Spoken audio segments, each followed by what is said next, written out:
great month of April and I had some fun videos go up on my channel. I really enjoyed doing that citrine video. That's probably one of my favorite review videos that I've ever done. I also tried my hand at vlogging for the first time, and it is always nerve-wracking to try something new, especially if that new thing is going up on the internet. So I appreciate all the nice comments and support, and I will try to do more of those mini vlogs in the future. And then I also had a good month in terms of beauty products. So I have a lot of stuff to get through, and I want to get through it kind of quickly because my father-in-law is coming over and him and Kjaer are going to restain the deck. And I know if I'm doing this when he comes over, I will giggle. So I'm going to kind of go through things quickly. A lot of these products have already been featured in videos from the past month, so I'll just run through them quickly and I will link those videos down below. I'm going to start with body products, and I'm still having a moment with Shea Moisture. I have just loved everything I've tried from the line so far. Both of these are the same scent, coconut and hibiscus, so it smells like a tropical vacation. And the first thing I have is the Foaming Milk and Body Wash with gluten-free vitamin E. And this is a really thick, creamy body wash formula, and I use this on my exfoliating body cloth. And that is a great combination because you're getting the exfoliation from the body cloth and then your skin is just feeling really nourished from the body wash. And it has a few different ingredients: coconut oil for moisturization, hibiscus flower to treat dry skin, and vitamin E, which is a powerful antioxidant. So this has quickly become one of my favorite body washes. And then the other thing I have is the Bath Body and Massage Oil. My favorite use for this is shaving. It gives such a smooth shave. I have like no irritation whatsoever when I use this.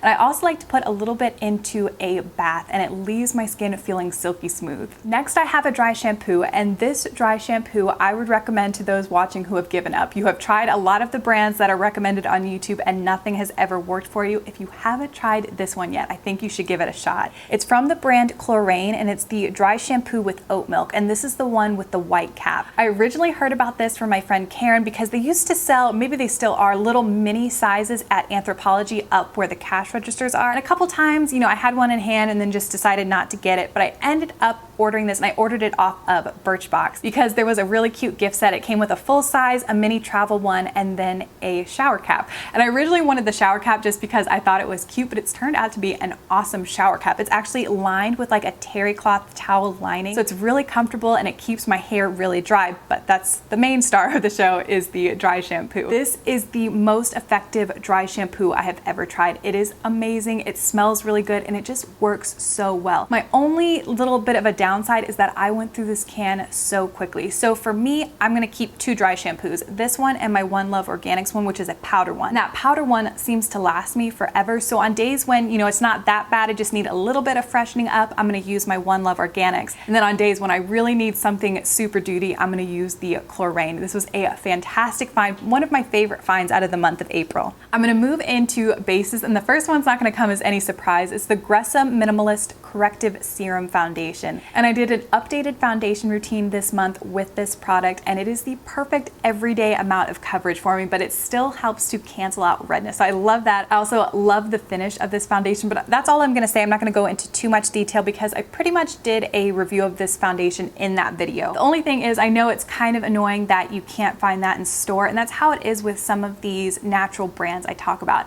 But I think that, I don't know, Sephora has just picked up a couple brands, so I think they're going to either have a natural section maybe on their website. I think they're gonna build up to that. So I think the more that we support these natural, smaller brands, there's a good chance they're gonna get picked up by bigger stores, which I think is really exciting. Next, I have the Cover FX Custom Cover Drops. And I wanna talk about this for a second because I ended up not really liking these for the purpose that I bought them. I originally bought them to mix in with my Paula's Choice sunscreen, and this is the thing about the custom cover drops. They only have the staying power of the product that you mix them in with. So does that make sense? So if you have something that lasts really well, the custom cover drops are gonna last really well. But if you have something that just sinks into your skin immediately, you're not gonna get that wear time. And that was the issue I found with mixing it into my sunscreen. It just kind of disappeared throughout the day. It broke down a little bit weird. I do still like these. I've just found that for me, they work much better mixed into a primer. So this is what I have on right now. I've mixed it into a mattifying primer, and I did 4 drops. And I found that 4 drops for me, I really like like that look. So it does cover nicely, and with a primer, it lasts much better on my skin. So I'm still testing these out, and I might do a follow-up video. I only right now on my channel, I think I have a first impressions. So once I've mixed them with a few other things, I haven't done a lot of experimenting with other foundations, mixing these into other foundations. So right now, I really like the look mixed into primers, but I'm gonna keep experimenting and I'll let you know how it goes. I've gotten some requests to talk more about brushes, so I'm gonna share my 2 favorite brushes from the month. The first is from the brand It Brushes for Ulta, and it is the Airbrush Powder Wand number 108. And I love the shape of this brush. It almost looks like an egg, and it's really soft and washes really well. And I've been using this with my RMS Unpowder, which is my setting powder, and it just places powder really nicely. And I think it's really the shape that makes this brush special. And the other one is kind of a random brush. It's from Target, and I think it's just the Up and Up brand, and it has absolutely nothing written on it whatsoever. I believe I heard about this from Emily Noel, and I don't think it was on her main channel. I think it's on one of her other channels, and she talked about how great this was. And this is a tiny little buffing brush, and I've been using it for foundation, and I've actually been using it on days where I've used the Cover FX mixed into primer. I've been using this to really buff it in, and it gives a really great finish, and it's a pretty dense little brush, but it works well along the corners since it is a little bit smaller. So I think it was like $5 or $6. So the next time you're at Target, if you need a new foundation brush, I would give this one a try. I do have a repeat from my March favorites, and it's only because it is so good. It's the Benefit Roller Lash. And I have some other fantastic mascaras in my drawer, but I just find myself reaching for this one day after day. It makes my lashes look so good, so dark, and it really does keep them lifted up all day, and it rinses off easily with my makeup remover at the end of the night. So that is all I can ask for in a mascara. It's really amazing, and the longer I use it, the more I like it. I have 2 blush favorites. The one I'm wearing right now is a bronzer from Jane Iredale, and this is in the shade Rose Dawn. And this is beautiful because when you mix it all together, you're getting a little bit of that pink tone, so it can be used as a blush.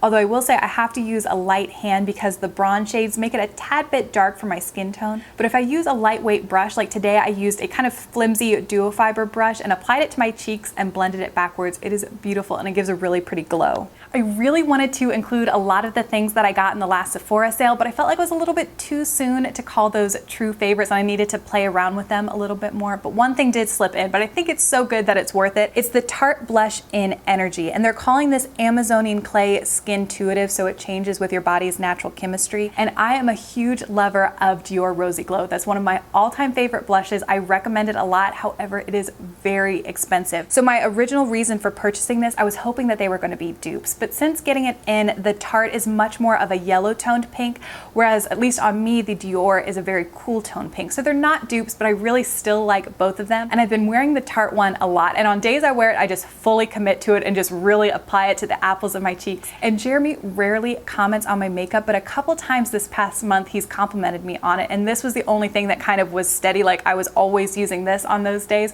So far I'm really happy with this purchase. Clouds have come and gone, and I'm feeling like I'm looking a little bit blue right now, but the color of this product is coming up pretty true. This is the Kjaer Weis lip tint in the shade Rapture, and it's this beautiful pinky berry fuchsia shade. I love this color. I think it's perfect for this time of year, and I own different lip brushes, and I've tried to apply it that way, but I actually really like to apply this with my fingers and really blend it into my lips. The shade is beautiful, and the texture, it just leaves my lips feeling almost pillow-like, so they're just being really nourished and like hugged with this beautiful color. Hopefully that's not weird and you get what I mean, but I really like this product. That is all for my April favorites, and I would love to read what some of your beauty or lifestyle favorites are, so leave those down below. And as always, thank you so much for watching, and I'll see you in my next video.